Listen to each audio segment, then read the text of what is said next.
दिल्ली में आने वाले समय में चुनाव भी है, लिहाजा सियासत चरम पर है। आज बीजेपी पार्टी आम जनता के बीच में कनॉट प्लेस के बीच में भारतीय जनता पार्टी ने आरोप पत्र दायर किया, पेश किया जनता के सामने।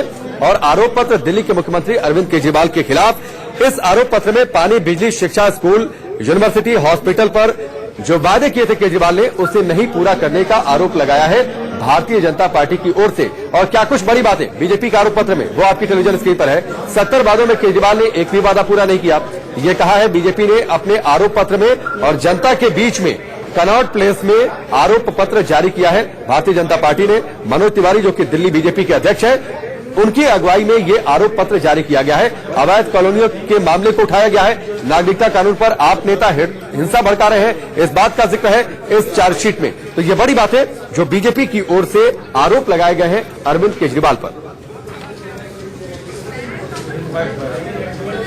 मैं कहूंगा बुरे बीते 5 साल, अब भगाओ केजरीवाल।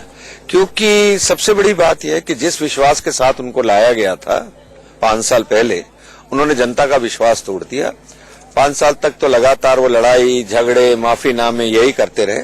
दिल्ली में 2 सबसे बड़ी समस्याएं हैं जिन पर उन्होंने ध्यान नहीं दिया, जिसका इफेक्ट 2 करोड़ जनता पे हो रहा है। एक है प्रदूषण और दूसरा है दूषित पानी। दिल्ली में प्रदूषित और दूषित पानी, यही है केजरीवाल की कहानी है। ये जनता ने कहा कि झूठ और विश्वासघात की आप सरकार है, क्योंकि वो कह रहे थे कि इन्होंने कहा था कि हम आपको पानी फ्री में देंगे, और बोलते हर घर कह रहा है कि हमको पानी खरीद के पीना पड़ रहा है। और पानी जो खरीद के पीना पड़ रहा है वो 10 लीटर का गैलन 40 रुपए का मिल रहा है। तो ये पानी फ्री कहाँ हुआ? और सबको आरओ लगाना पड़ रहा है। गटर का पानी जो नल का पानी आ रहा है, उसमें गटर का पानी मिक्स आ रहा है। एयर पोल्यूशन के लिए बच्चों को भी मास्क लगाना पड़ रहा है। अस्पताल, एलएनजीपी का ऑपरेशन थिएटर बंद और अस्पताल बंद हो रहे हैं। एक नया स्कूल नहीं खुला, 500 नया स्कूल बनाना था। कैसे लोग?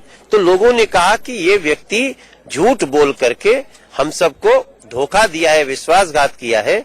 और हमने उसके बाद 1200 आरटीआई लगाई है। आरटीआई के आधार पे हमने पूछा है, तब आरोप लगाया। हमारा आरोप बहुत प्रामाणिक है। मुझे तो लगता है कि साजिशन और बड़ी सोची समझी रणनीति के तहत आर्थिक मंदी, बेरोजगारी, किसान, महिला सुरक्षा, इन तमाम मुद्दों से ध्यान हटाने के लिए यह सीए और एनआरसी का मुद्दा लाया गया है। एक तो बात सीए हो या एनआरसी हो, यह दिल्ली तक सीमित नहीं है। 4.5 साल तक कुछ भी परफॉर्म ना करने वाली सरकार आखिरी 3 महीने में क्यों काम कर रही है? कौन से फ्री की घोषणा कर रही है? 5 साल फिस्कल डिफिसिट बढ़ रहा है दिल्ली सरकार का। और ये सब बातें दिल्ली की जनता समझ रही है। नॉन परफॉर्मेंस छिपाने के लिए इस प्रकार की चीप पॉपुलैरिटी की घोषणा करना, और जिसका कार्यकाल केवल चुनाव होने तक है, ये सब फैसिलिटीज 3 महीने तक है। कौन ध्यान भटका रहा है और क्या हो रहा है, ये दिल्ली की जनता समझ रही है। आम आदमी पार्टी का इस प्रकार का रवैया ठीक नहीं है। न्यूज हेडक्वार्टर में यहां पर रुकेंगे एक छोटे से ब्रेक के लिए, बहुत जल्द वापस लौटते हैं।